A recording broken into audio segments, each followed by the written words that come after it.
As a rule of thumb, I'm not in favour of zero-hour contracts. In some circumstances, they might be beneficial for people, say students, but in the vast majority of cases, I think they're bringing down working conditions across the country, and Plaid have actually tried to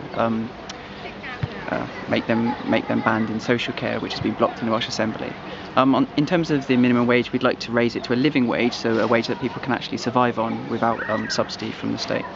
And this would be, we think, an estimated £9 by 2020.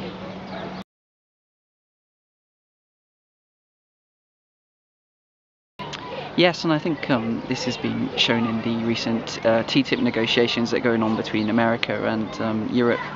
Corporations have been privy to the negotiations, whereas members of European Parliament have actually been shut out, and I think there's a real danger that we're giving away too much power to corporations.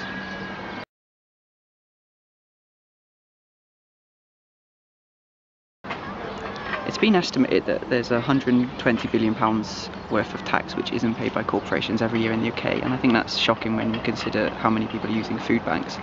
And I think, we definitely need to spend more and change the legislation to crack down on the tax avoidance and evasion that's going on. And it's worrying that they spend more money currently investigating benefit fraud, which actually is a far smaller amount of money that actually is lost to the public purse.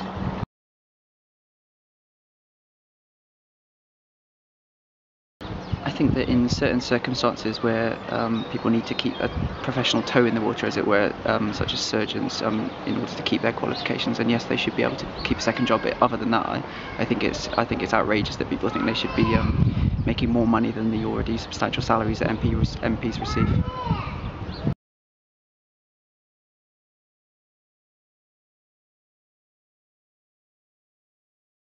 Well, we borrowed money to bail out the banks, and it's actually them that we now owe money to.